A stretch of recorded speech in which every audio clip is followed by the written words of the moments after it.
Okay, I'm going to talk about the proposed ordinance today. One of the things that I think we can do is we get into this defeatist attitude where we're looking at a 100-year wind event like what we witnessed up in the Tubbs Nuns fire in Sonoma and Napa, and we just throw our arms up, and it's like, oh, we can't do anything about that. Well, I'm here to tell you that we can and we do need to do something about it. And Chief Brown, who I think just stepped out, he says, Tom, we also have to fight the fires on the other 99 years too, and which I thought was a wise statement. And I'm going to show you this fire here that was actually a roadside start that was running up at some homes here. Pretty scary. Do you think this could happen in Mill Valley? Absolutely. Do you think that this fire would be different if there had been some vegetation management underneath the home? Correct. Do you think it would be different had the home been hardened, the decks been secured underneath, ember traps had been removed? Absolutely, 100%. At the end of the day, the fire engines aren't there yet, but at the end of the day, 8 houses go on the ground. An ember trap is just an area where heat will go up and embers can trap underneath and fester and start a fire. Let's see here. I wanted to show you just a couple of pictures for those of you who think, maybe I do. This is a house in Mill Valley. In the spring, I took this picture from the road. Could this happen in our community? Absolutely. Another house in Mill Valley. I apologize if this is your house. A lot of what we're recommending is grounded in science. The scientists are telling us what to do and how to do it.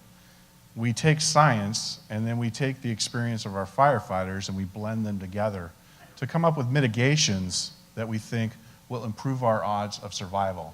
One of the things that I noticed was that frequently I'd be on a fire operationally and the houses closer to the wildfire would actually survive and the ones furthest away from the wildfire would be igniting. What that says is that the differences in the ignitability between 2 houses right next door to one another is different, and it's local. When that fire gets into the canopy of shrubs and trees, it's usually termed a crown fire. The crown fire produces very large flames and high intensities. It begins stripping off burning material that becomes what we call firebrands.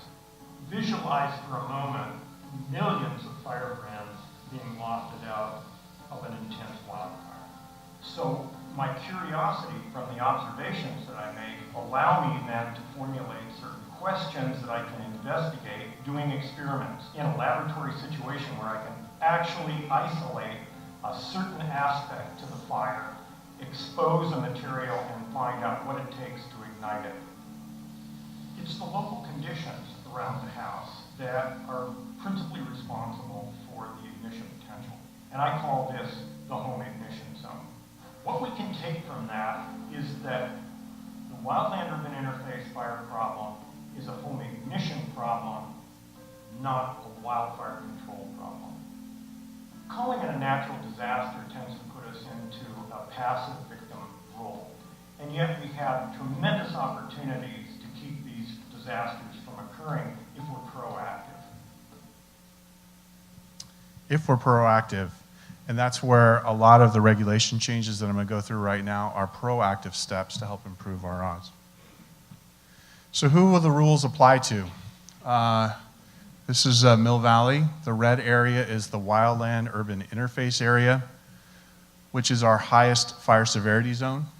The white area is prone to floods. The entire area is subject to earthquake. You win. But today what I want to focus on, so if you're looking for your house up there and you are in the red, these rules, they apply to you, or they will apply to you, these proposed rules.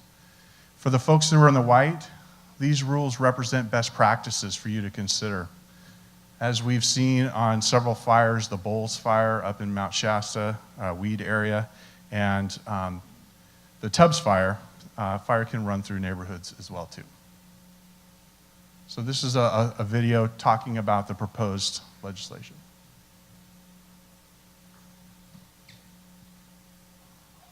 We live and work in one of the most picturesque communities in Northern California. Yet, as part of this beauty is a hidden danger, and that is a threat of a severe wildland fire. So what I'm going to do is I'm going to loop up to some of our more challenging streets. Mill Valley really woke up to the threat of wildland fire, which had always been present, but the Oakland Hills firestorm in 1991 got Mill Valley to take a hard look at what we were doing in our own community. And there was wide agreement that more needed to be done. One of the things that we're looking at is ordinance changes. How can we make Mill Valley safer? We're not going to be able to take a sweeping brush and make it safer overnight, but there are things that we can do. Acacia is one of the 4 types of ornamental vegetation that we're trying to eradicate to make Mill Valley safer. Following the devastating fires last year in Sonoma County, Lake County, Napa County, and Mendocino, the city got serious about taking a hard look at what we're doing here in Mill Valley. And not unique to these fires last year, but throughout California, we're seeing our ornamental vegetation stuff we planted in our yards burning many of our structures down. The most offensive vegetation that we're looking at is cypress, juniper, acacia, and bamboo. In this image, we easily found all 4 in one small area. This type of vegetation propagates fires in our own neighborhood. And all it takes is a few embers to land in this highly flammable fencing material or acacia, and our yard's on fire. So one of the things City Council's looking at having people do is maintain a 3-foot zone around their entire house for residents that live in the wildland urban interface that would have no vegetation unless it was irrigated succulents. This right here is an example of what we don't want to have, as embers being cast from a fire would land in here and start a fire and very easily potentially catch this house on fire. This is what we want it to look like when it's done. True hardscape. This is going to be survivable during a major fire. When embers fall in this area, they're simply going to smolder and go out and not be the cause of propagating further structure fires. 75% of our community lies within the wildland urban interface area and is at significant risk for catastrophic fire. Taking important steps such as removing flammable vegetation, this includes now ornamental vegetation 30 feet from our structure or more, along with having 3 feet of hardscape around your house, are important steps we can utilize to make our community safer. You can look for more information on our website, and together we can make Mill Valley safer. Thank you. Okay. He's also looking for a job in the film world if you're interested. Defendable space versus survivable space. Chief Brown talked a little bit about this. Defendable space implies that we have firefighters that are going to be there to defend it. And I'm here to tell you that that is not always the case. So we need to take vegetation away from our home to make it survivable, as if no one was there. We would like you to evacuate from harm's way, and we'd like your home to survive. So it does 2 things, really. One is that you have a place to come home to. That's a bonus. 2, if less of our homes are on fire, that makes for an easier evacuation, a less intense evacuation. So we want to make our homes survivable. So, as I just described this little picture here, and we have a handout in the back the firefighters have over there describing this, but we want to pull vegetation away from our homes. We want to harden our structures. So if you have that shake roof, it's time to change the shake roof and put a Class A comp roof on or a tile roof on. If you have vegetation that grows right up against your house, and a lot of us do, it's time to pull that vegetation away from our house so that we can make it survivable. What happens is that many of us have a nice, beautiful hedge right in front of our picture window, and we enjoy it. And Edna, she planted it, and it's got history. But what happens is that embers land in that hedge, catch that hedge on fire, and they break the picture window, and then you're off to the races. Fire is inside your house. It will run your house until it burns to the ground. By doing some simple things, albeit some painful things, you can improve the survivability of your home. A lot of the rules that we have today have been on the books for a long time. And those are on the left. Clearing around your property lines, 10 feet. Clearing around your structures, weeds, French broom, things like that, 30 to 150 feet. Limbing up your trees. Some of these rules have been on the books since the 1960s, mid-1960s.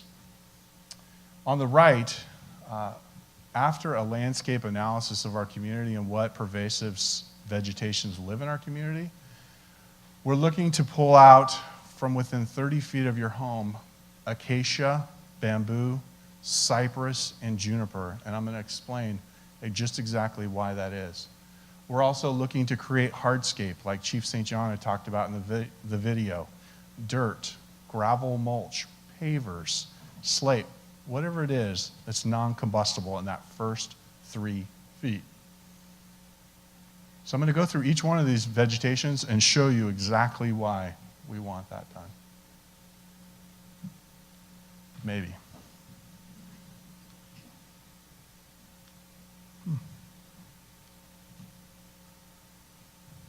Okay, this is an excellent picture here. This is a picture I took of the car fire when I went up and toured and looked for homes that survived and tried to understand why they survived. This is a relatively new home that was built, has a ignition-resistive roof, ignition-resistive siding. It has tempered glass windows. It's down in a canyon, and Crown Fire ran all around it. It has the first 3 feet are vacant. This house survived. This is a little picture to demonstrate what we're talking about here. In that first 3 to 5 feet, we're creating a non-combustible buffer so that when embers, which are flying through the air by the millions and billions, land against the side of your house and fall to the ground, there's nothing for them to catch fire on. Also as important is clearing the vegetation back 30 feet, and specifically those pervasives that we're talking about. Really, the scientists tell us that you should have just hardscape, but we've looked at non-combustible plantings and think that irrigated, water-loving plants like succulents are what can belong there and not add to the demise of your house.